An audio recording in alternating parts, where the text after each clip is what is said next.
Eu vou falar sobre a graça salvadora de Cristo. Tito 2, verso 11 a 15, assentados como os irmãos estão. Se você tiver alguém do seu lado que não tem um exemplar da Bíblia, por favor, divida o seu, compartilha nessa hora para que a pessoa possa acompanhar o texto conosco. A palavra de Deus diz assim: porquanto a graça de Deus se manifestou salvadora a todos os homens, educando-nos para que, renegadas a impiedade e as paixões mundanas, vivamos no presente século sensata, justa e piedosamente, aguardando a bendita esperança e a manifestação da glória do nosso grande Deus e Salvador Cristo Jesus, o qual a si mesmo se deu por nós, a fim de remir-nos de toda a iniquidade e purificar para si mesmo, um povo exclusivamente seu, zeloso de boas obras. Dize estas coisas, exorta e repreende, também com toda a autoridade. Ninguém te despreze. Que Deus abençoe a sua palavra. Vamos orar juntos agora. Agradecemos-te, Senhor, pela palavra lida. Pedimos que o Senhor instrumentalize a vida do pregador, para que nas tuas mãos ele possa ser útil à edificação da igreja e também à salvação daqueles que ainda precisam ter um encontro pessoal e real com Jesus Cristo. Tributamos ao Senhor toda a honra e toda a glória neste momento. Eu oro agradecido e suplicando o teu favor mais uma vez, no precioso e doce nome de Jesus Cristo. Amém. A carta de Tito, ou a carta a Tito, que seria a melhor colocação, porque é uma carta pastoral, é uma carta pessoal. Paulo está escrevendo a Tito, a quem ele se refere como sendo seu verdadeiro filho, e isso indica que Tito foi alguém que foi alcançado no ministério do apóstolo Paulo. Paulo foi extremamente frutífero no seu trabalho como pastor e como missionário. Paulo está escrevendo uma carta pessoal para Tito, mas embora essa seja uma carta pessoal, ela não é tão pessoal assim, porque o apóstolo Paulo vai aproveitar essa carta para dirigir-se aos irmãos da igreja de Creta. E o objetivo, no capítulo 1, verso 5, é que Tito colocasse a igreja em ordem. Alguma coisa estava em desordem na vida desta igreja. Então Paulo escreve esta carta, agradecendo a Tito, mas também dando a ele a tarefa de transmitir esse ensino para toda a igreja na ilha de Creta, porque os cretenses estavam cometendo algum erro, alguma falha no seu relacionamento interno. De posse disso, eu queria olhar com vocês para duas verdades introdutórias. A primeira delas, olhar para o método do apóstolo Paulo. Se você já leu as epístolas de Paulo, por exemplo, Romanos, Efésios, Colossenses, você vai perceber que sempre que Paulo escreve, primeiro Paulo apresenta as doutrinas e em seguida os preceitos, a conduta que os crentes devem demonstrar a partir daquilo que foi exposto antes. Em outras palavras, primeiro Paulo apresenta a teoria e em seguida ele exige a prática. Igualzinho como quando você anda de bicicleta.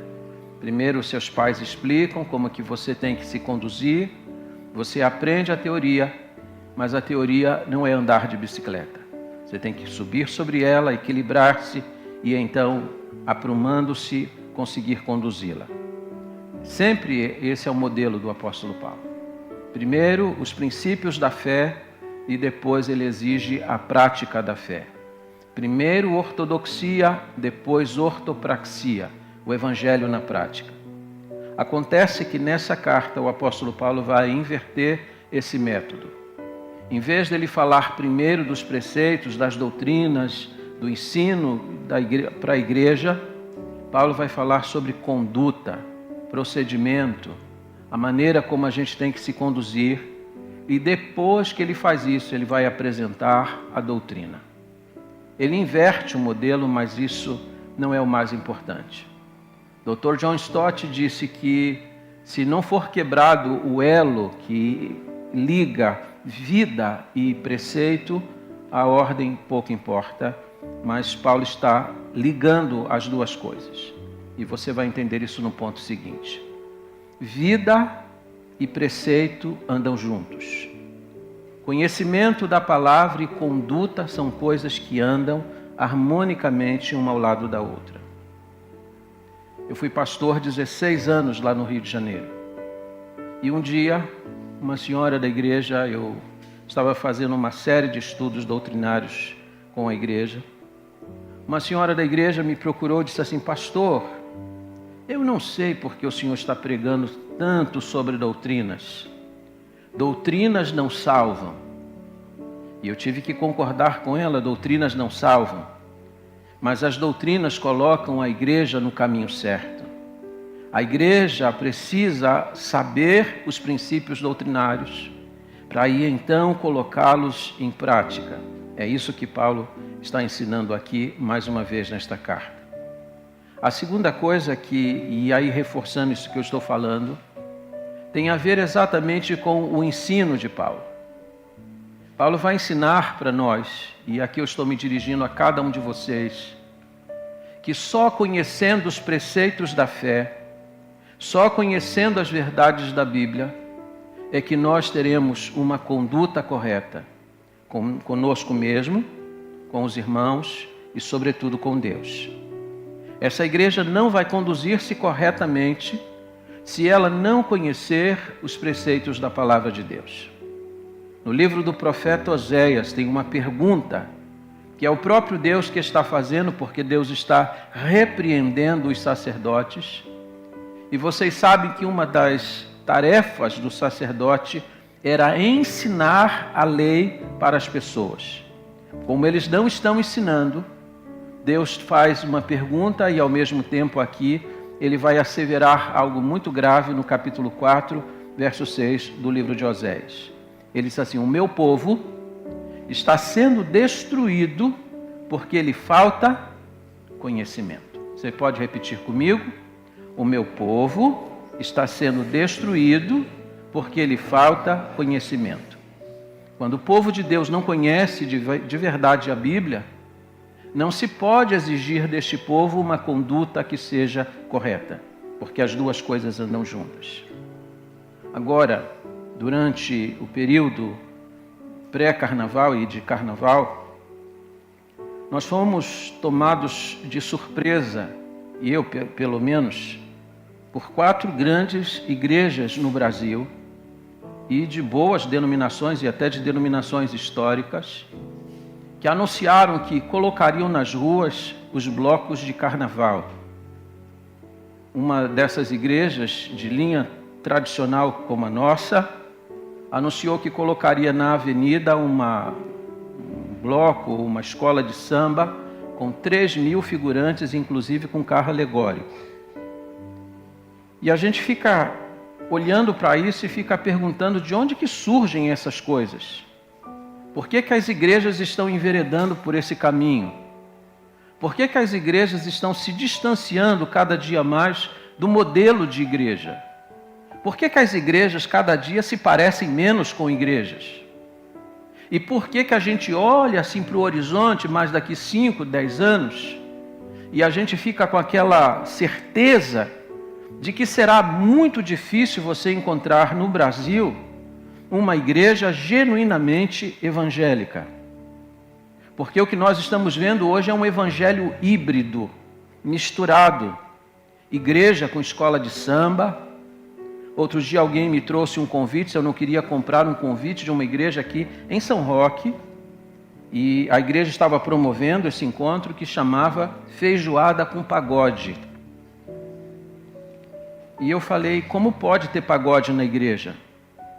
Há poucos dias atrás, na Avenida São Paulo, passando na porta de uma dessas igrejas, eles estavam tocando funk gospel.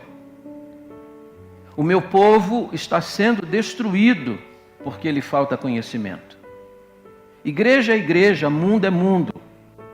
E Paulo vai ensinar aqui um dos princípios da graça, que a graça de Deus nos ajuda a romper com tudo aquilo que é do mundo. Nós estamos num ponto completamente oposto ao mundo.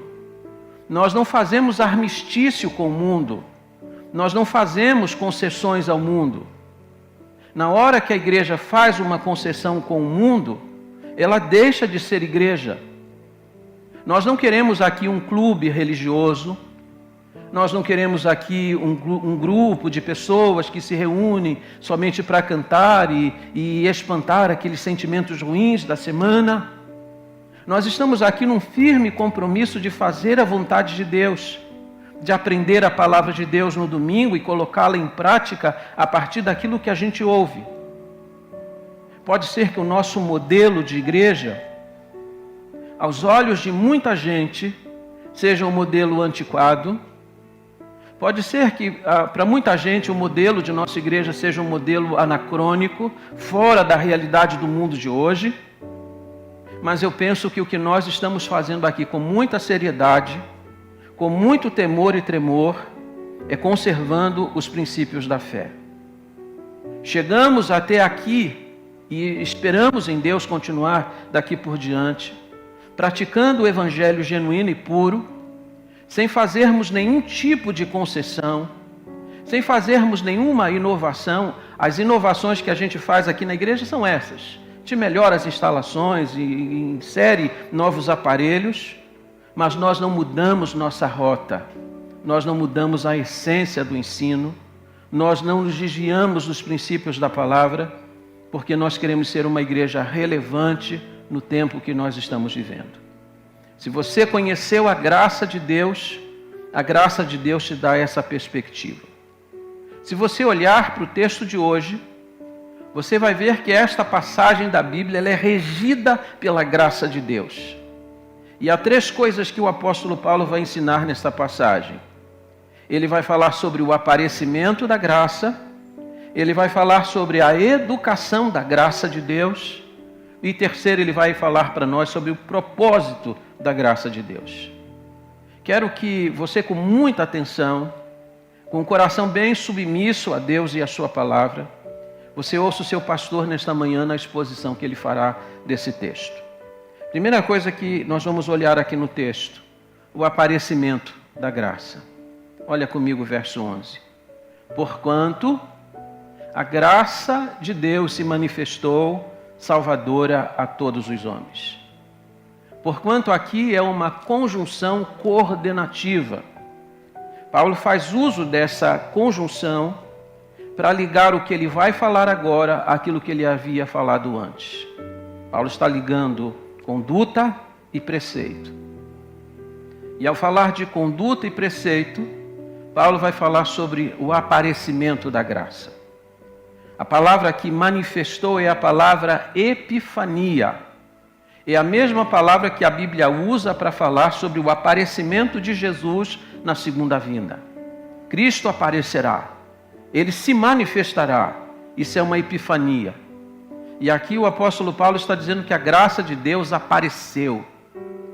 Isso não significa que a graça de Deus não existia. Ela existia, mas antes ela não era completamente vista. Exatamente como o sol. Durante a noite de hoje que passou, se você olhasse para o céu, você não veria o sol. Isso não significa que o sol não estava lá. Mas no amanhecer do dia ele despontou, ele apareceu, houve uma epifania do sol. Paulo está dizendo que a graça de Deus ela sempre existiu. O Deus da Bíblia é um Deus extremamente gracioso. Eu tenho alguém em minha família que se tornou ateu depois de ter sido batista boa parte de sua vida. E ele disse que se tornou ateu exatamente pelo fato de que ele começou a ler o Antigo Testamento e viu que Deus não era tão bom assim. Ele ouviu sobre guerras que foram travadas e ordens que Deus havia dado para a exterminação de povos. Ele não compreendeu a graça de Deus ainda. Ele olha para o Deus da Bíblia, ele olha para o Deus do Antigo Testamento como um Deus muito mau. Mas ele não olhou com atenção. Se você olhar efetivamente para a Bíblia Sagrada, você vai perceber que o Deus da Bíblia ele sempre se manifestou ao longo de toda a história como um Deus extremamente gracioso. Até quando ele agiu com juízo e severidade, Deus agiu com base na sua graça. Deus da Bíblia é um Deus gracioso. Mas esse Deus que é gracioso em toda a extensão da Escritura, ele se manifesta ainda com muito mais profusão quando Jesus surge e começa o seu ministério. A graça sempre esteve lá, mas agora ela se manifestou. E ela se manifestou exatamente porque Jesus, o Filho de Deus, apareceu neste mundo, com o fito de entregar a sua vida por nós. Ele é o ápice, é a manifestação maior da graça de Deus. E aqui, olha comigo para o texto. 3 coisas Paulo vai dizer sobre esta graça que apareceu. Primeiro, a origem desta graça. Porquanto a graça de Deus. Qual é a origem da graça? Deus. Tudo começa em Deus. Na segunda carta do apóstolo Paulo aos Coríntios, capítulo 5, versículo 18, Paulo disse que tudo provém de Deus. Toda iniciativa de salvação começa em Deus. Se alguém aqui é salvo, se alguém aqui experimentou o novo nascimento, se alguém aqui tem o seu nome escrito no livro da vida, isso não se deve a uma iniciativa sua, mas tão somente de Deus. É Deus que se manifesta graciosamente para que nós sejamos salvos. E uma pergunta que é importante: o que é graça? Graça significa favor imerecido. O ar que eu estou respirando, eu paguei por ele? Não, é graça. É um favor que Deus me concedeu sem eu merecer. A chuva que tem caído nesses dias, eu paguei por ela, você pagou? Ninguém aqui pagou, mas Deus a derramou, porque Ele sabe que nós precisamos. Isso é uma manifestação da graça. Existem inúmeras manifestações da graça, mas a maior delas é o envio de Jesus Cristo para a nossa salvação. E aqui, deixa eu explicar um pouquinho em miúdos o que significa essa graça. Um exemplo que eu gostaria de dar a vocês é um exemplo de um professor de escola bíblica dominical que realizava todas as semanas um trabalho em uma favela lá no Rio de Janeiro, e ele subia a favela para atender as crianças que estavam ali, para ensiná-las a respeito de Jesus Cristo. Aquele professor ele tinha profunda compaixão de Deus em seu coração. E ele foi observando semana a semana que à medida em que ele ensinava aquele grupo de meninos lá na favela, que um menino vinha muito maltrapilho e descalço. E o coração dele se compungiu de tal maneira que ele disse: eu vou comprar roupas e um sapato para esse menino. E ele então tomou essa decisão. Comprou o sapato, comprou as roupas, e nos dias seguintes ele subiu a favela para entregar aquilo àquele menino. Quando ele está subindo a favela, ele recebe uma pedrada. Ele cai, porque foi uma pedrada muito forte, e ele cai sangrando. E ele precisa ser levado para ser socorrido em um hospital. Socorrido, ele toma a iniciativa novamente de subir a favela, para ir à casa daquele menino entregar as roupas e o sapato que ele tanto precisa. Quando ele bate a porta onde morava aquele menino, com muita relutância, o pai do menino abriu a porta. Ele disse assim: eu vim aqui trazer esses presentes para o seu filho. Vim trazer essas roupas e esse sapato para ele. O pai do menino disse: pois eu devo lhe dizer que meu filho não merece esses presentes. Por quê? O senhor sabe quem lhe deu a pedrada naquele dia? O senhor sabe quem lhe feriu quando o senhor estava subindo a favela? Foi o meu filho. Foi ele que lhe atirou aquela pedra. Portanto, ele não merece esses presentes. Aquele professor de escola dominical disse: ele não merece, mas ele precisa. Isso é graça. Você não merece a salvação, como eu também não mereço. Você não merece o envio do Filho de Deus para morrer em seu lugar na cruz do Calvário. Você e eu não merecemos, mas nós precisamos. Isso é graça. E a graça de Deus se manifestou. Deus tomou a iniciativa, a origem está nele. Segundo lugar, a operação da graça. O que a graça faz? Porquanto a graça de Deus se manifestou o quê? Salvadora. Qual o propósito da vinda de Jesus a esse mundo? Jesus vai dizer em João 3, a partir do verso 16, e ele vai caminhando, verso 18, ele começa a falar sobre o propósito da sua vinda. Ele não veio apenas para esse mundo para condenar as pessoas, ele veio a esse mundo com o propósito de salvá-las. A graça de Deus se manifestou para que as pessoas sejam salvas. O grande investimento de Deus neste mundo, ao enviar seu único filho, foi para que os homens tivessem acesso à salvação, mesmo que não merecessem. Isso é uma manifestação extraordinária da graça de Deus. Essa é a operação da graça. Mas tem uma abrangência, um alcance dessa graça. Porquanto a graça de Deus se manifestou salvadora a todos os homens. Como disse Billy Graham, o coração de Deus, ele pulsa pelo mundo inteiro. E aqui eu preciso enfatizar algo que eu preguei domingo à noite passado, repisando aquilo, o caminho por onde eu passei. Quando a Bíblia diz todos, a Bíblia não está dizendo todos indistintamente. Porque a salvação não será dada a todos os homens. A salvação será dada tão somente àqueles que creem. É preciso crer em Jesus Cristo. João capítulo 1, versículo 12, a Bíblia diz: mas deu-lhes o poder de se tornarem filhos de Deus aos que creem no seu nome. A salvação é para todo aquele que crê. E todo aquele que crê significa, não importa se ele é rico, se ele é pobre, não importa se ele é baixo, se ele é alto, se ele é gordo, se ele é magro, não importa se ele é bonito ou não tão bonito assim, não importa se ele é brasileiro, se ele é chinês, se ele é japonês, a salvação de Deus é sem acepção, mas ela não é indistinta. Ela não é para todas as pessoas.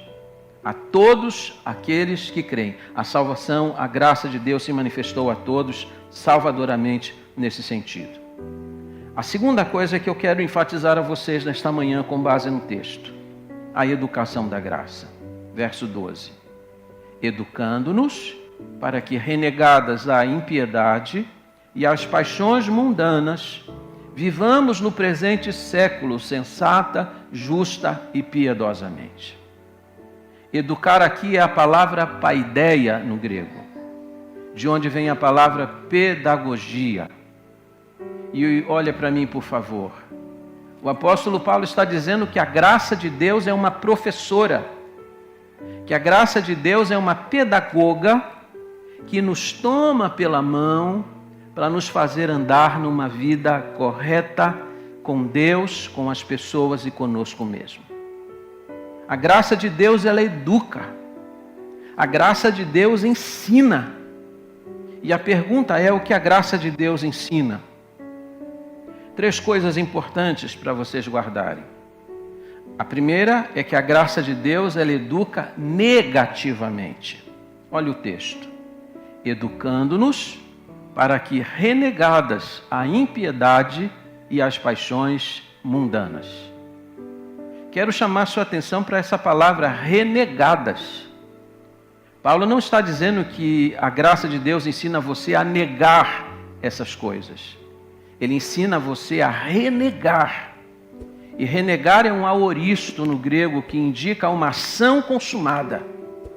A graça de Deus te dá condições para renegar o pecado, a impiedade e as paixões mundanas. Isso é extraordinário. Você sabe que quando você recebe a Cristo como Salvador, a graça de Deus concede a você imediatamente a liberdade, a libertação da culpa do pecado. Todos os nossos pecados são perdoados. Você é justificado diante de Deus. A graça de Deus faz isso. Não existe mais culpa do pecado, porque o seu pecado é punido na pessoa de Jesus Cristo. Mas se você é liberto da culpa do pecado, você não é liberto ainda da presença do pecado. Será que existe alguém aqui neste auditório, e de repente eu posso ser a exceção, que consegue dizer assim, hoje, que dia é hoje? 16 de março, hoje, 16 de março, eu não vou cometer nenhum pecado. Você consegue? Alguém aqui consegue dizer, hoje eu não vou pecar de jeito nenhum? Isso não está em nós.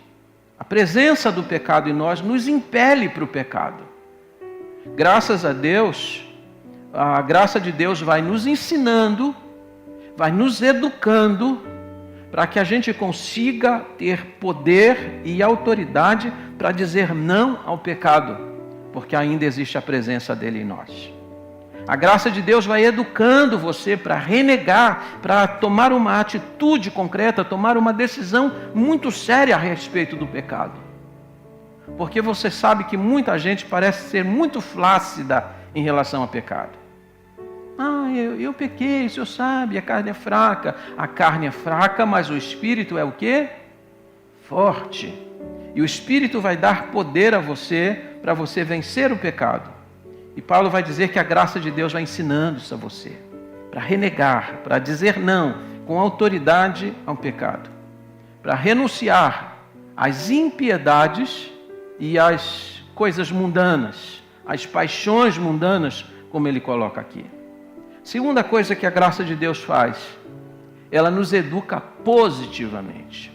Diz assim o texto, educando-nos para que, renegadas a impiedade e as paixões mundanas, segundo, vivamos no presente século, sensata, justa e piedosamente. Se ela ensina negativamente para você dizer não ao pecado, ela também ensina você positivamente para fazer e caminhar do modo como agrada a Deus. E preste atenção nessas três palavrinhas aqui.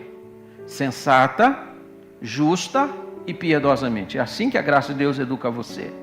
Sensata significa relacionamento bem construído, bem resolvido consigo mesmo.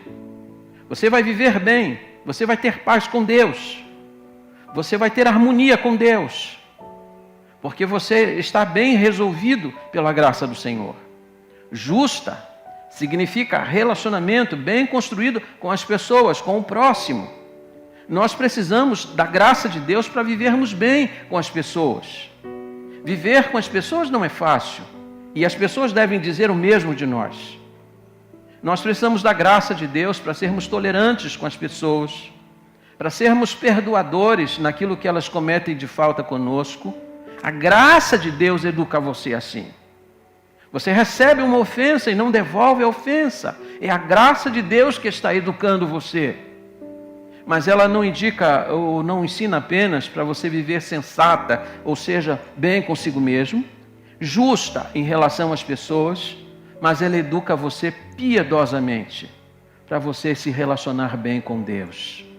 Ter um relacionamento íntimo com Ele, uma aproximação dEle, uma vida de temor e de tremor diante da face dEle, uma vida que seja do inteiro agrado dEle. A graça de Deus ensina você para viver assim. E graças a Deus, porque nós temos o auxílio da sua graça para vivermos numa vida que seja completamente equilibrada. Terceiro e último lugar, o que a graça de Deus faz? Agora precisamos olhar, em terceiro, para o propósito da graça. Verso 13. Aguardando a bendita esperança e a manifestação da glória do nosso grande Deus e Salvador Cristo Jesus. Deixa eu só voltar um pouquinho, porque, na verdade, isso faz parte da educação da graça.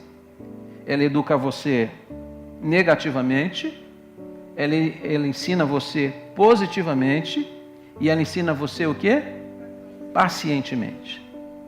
Esse é o sentido do aguardar aqui. Quando é que Jesus vai voltar? Quantos creem que Jesus vai voltar? Amém. Essa pergunta é importante, sabia? A teologia liberal está invadindo as igrejas e os pilares principais da nossa fé, aquilo que é convicção do povo de Deus, está sendo abalado.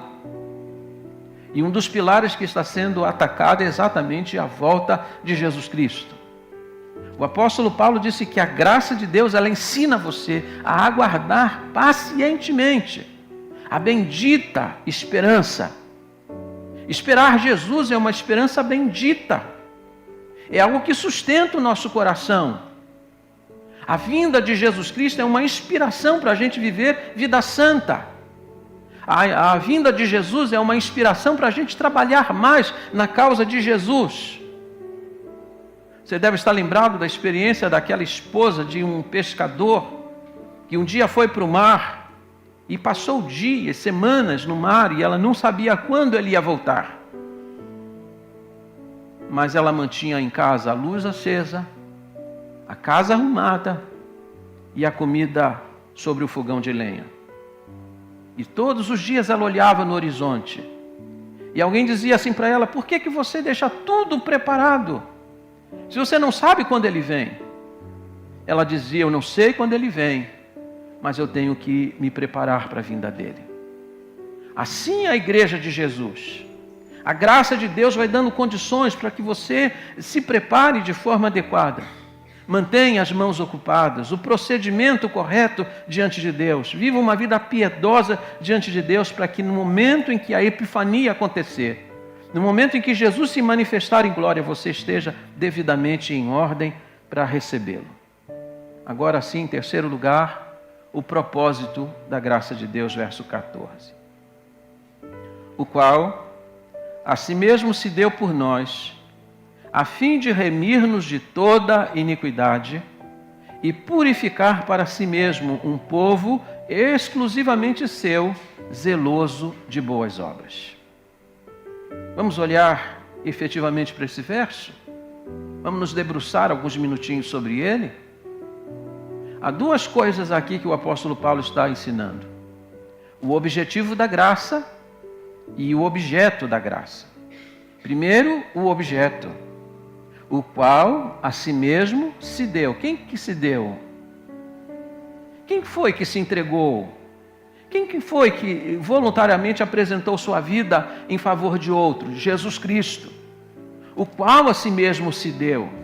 E ele se deu por quem? Por nós. Você já parou para mensurar o tamanho da graça de Deus? Jesus veio a esse mundo para morrer por você. Tem gente que diz assim: pastor, eu não tenho valor nenhum. Ah, pastor, eu sou igual uma formiguinha, assim, sem muita importância. Essa gente ainda não considerou a cruz do Calvário. Essa gente ainda não considerou o amor de Deus. A gente sempre pensa no amor de Deus, assim, pela humanidade. Sim, é verdade. Mas o amor de Deus foi manifestado por você, foi por nós. Você estava incluído lá na cruz do Calvário. Quando ele morreu naquela cruz, ele morreu por você. Quando ele sangrou naquela cruz, ele sangrou por você. Você é o objeto da graça. A morte de Jesus foi de forma bem pessoal por você. Você deveria considerar isso. Mas qual foi o objetivo dele ter morrido por nós? Diz aqui o apóstolo Paulo: a fim de remir-nos de toda iniquidade e purificar para si mesmo um povo exclusivamente seu, zeloso de boas obras. Para que ele morreu por você? Para você simplesmente ir para o céu? Para você gozar da vida eterna? Não, para que você viva diante dele como um povo que vive de forma pura. Ele veio fazer você fazer parte de um povo que é exclusivamente seu. Seu coração é somente de Deus? Ou seu coração está dividido? Você está feliz em estar na igreja? Você está feliz em ser de Jesus Cristo?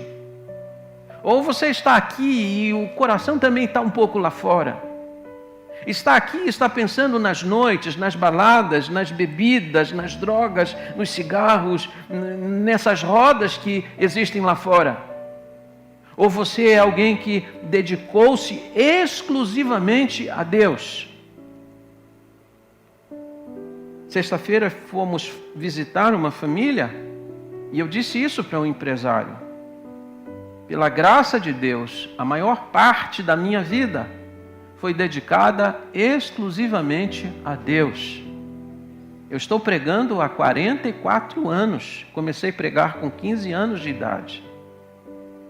Não sei quanto tempo Deus ainda há de me conceder, mas o melhor da minha vida tem sido para o Senhor. E exclusivamente dele, porque Deus não aceita corações divididos. Um povo exclusivamente seu, zeloso de quê? Vocês estão olhando para o texto? A Bíblia está aberta? Um povo exclusivamente seu, zeloso de quê? De boas obras. Zelo é uma palavra importante no texto.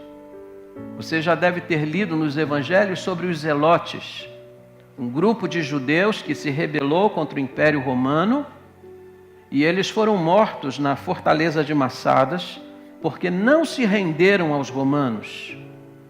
E daí surgiu a palavra zelo.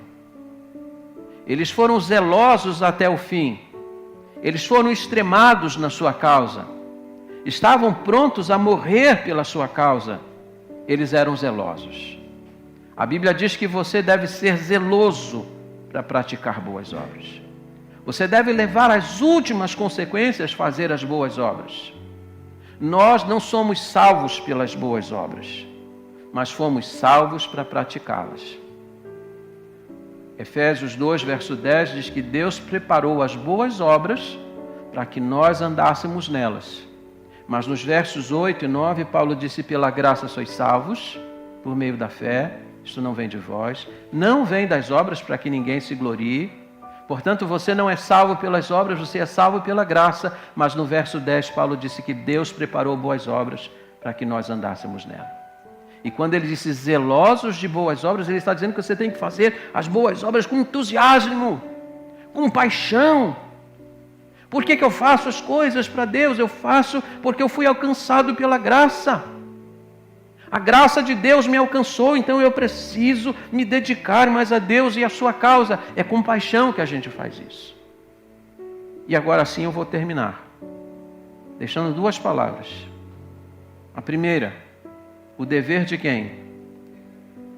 De quem? Do pregador. Verso 15. Dize estas coisas. Paulo está escrevendo para Tito, que é o pastor lá em Creta. Dize estas coisas, exorta e repreende também com toda autoridade, ninguém te despreze. Aqui está a tarefa do pastor da igreja. Não basta às vezes falar, às vezes tem que repreender. Não basta falar, tem que exortar. E exortar aqui significa encorajar o povo. Eu vim aqui esta manhã encorajar vocês a andarem corretamente diante de Deus, a se relacionarem bem consigo mesmo, a se relacionarem bem com os outros, a se relacionarem com Deus, com base na graça de Deus, porque a graça de Deus salvou você. A graça de Deus impeliu Jesus do céu para que você pudesse ser salvo.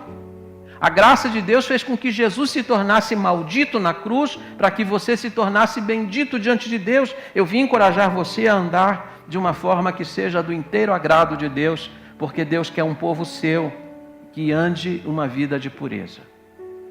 Mas se existe o dever do pregador, em segundo lugar existe o dever de cada crente. Em 1974, em Lausanne, na Suíça, aconteceu um dos maiores congressos missionários da história, por iniciativa de Billy Graham. Nos anos seguintes, o congresso foi se realizando, ainda sob a batuta dele, e agora mais recentemente, sob a batuta do seu filho. Lausanne é um marco no que se refere a missões. E recentemente uma jovem de 18 anos de idade deu o seu testemunho no Congresso de Lausanne. Uma jovem que nasceu na Coreia do Norte. Na Coreia do Norte, se você é crente, você está fadado a duas coisas, ou a ser preso, ou a ser morto. Porque o evangelho ele é proibido na Coreia do Norte. O regime não é apenas comunista, é um regime totalitário. Se alguém declara a sua fé em Jesus Cristo, ele é sentenciado à prisão e à morte. Acontece que na Coreia do Norte, há uns anos atrás, um funcionário do governo cometeu um delito, e todo delito lá é punido com a morte. Antes que fosse morto, ele conseguiu fugir da Coreia do Norte e foi para a China. Pela graça de Deus, na China, esse homem, que era um funcionário do governo, foi salvo. Foi alcançado pela graça de Deus. Porque a graça de Deus, ela alcança todo tipo de pessoas. Pessoas honestas e até pessoas desonestas. Pessoas que também cometem delitos e são alcançados pela graça. E esse funcionário do governo coreano foi alcançado pelo Evangelho, pelos missionários na China. Uma vez que ele foi salvo por Jesus Cristo, ele disse: eu preciso voltar ao meu país. Eu preciso voltar à Coreia do Norte para pregar o Evangelho para as pessoas que estão lá, porque elas não conhecem a Jesus Cristo. Ele deixou sua esposa, deixou sua filha na China aos cuidados dos missionários, ajuntou todo o dinheiro que pôde e voltou para a Coreia. Plantou células, plantou igrejas, e ele começou a fazer um trabalho extraordinário no seu país, apesar de toda a proibição. E agora, no Congresso de Lausanne, sua filha de 18 anos de idade, dirigindo-se à plateia, disse: meu pai ajuntou todo o dinheiro que pôde e foi pregar para o nosso povo. Mas as últimas notícias que eu tenho do meu pai não são boas. Meu pai foi preso e acreditamos que o meu pai foi morto na prisão por causa da sua fé. Acontece, disse ela, eu também fui alcançado por essa graça. E eu agora estou me preparando para ir também para a Coreia do Norte, para pregar Jesus Cristo para o meu povo. Ela já sabe aquilo que lhe espera. Possivelmente a prisão e a morte. E aí você pergunta assim: como que pode uma jovem de 18 anos de idade, com todo o futuro pela frente, se dispor a ir para a prisão e a morte por causa de Jesus Cristo? A resposta a esta pergunta está na graça de Deus. Quem conhece a graça de Deus sabe o quanto ela é cara e está pronto e disposto a entregar a sua própria vida. Não há um investimento melhor do que esse. E eu termino. Alguns meses atrás, o diretor de uma agência missionária disse que o eixo missionário do mundo mudou. O eixo missionário não está mais no hemisfério norte, nem no hemisfério sul. Ele disse: o eixo missionário do mundo hoje está no Brasil. E ele explicou o que isso significa. Ele disse: nós estamos precisando hoje de uma médica missionária no Paquistão. E ela não pode ser americana, ela não pode ser inglesa, ela só pode ser brasileira. Esses países estão abertos para receber missionários brasileiros de nenhuma outra nacionalidade. Sabe o que isso significa? Que as portas estão abertas, que Deus está escancarando o mundo, que as oportunidades são imensas para o nosso país. Mas a grande pergunta é: quem se sente impelido a ir? Quem se sente impelido pela graça de Deus a colocar a sua própria vida à disposição de Deus? Se você diz assim: uma multinacional está recrutando funcionários para vários países do mundo, você diz: uma multinacional é uma grande oportunidade. Mas eu posso lhes garantir que não há oportunidade maior do que servir a Deus, motivado pela sua graça. Eles precisam da graça. Você foi alcançado por ela. Anuncie Cristo a partir do lugar que você está.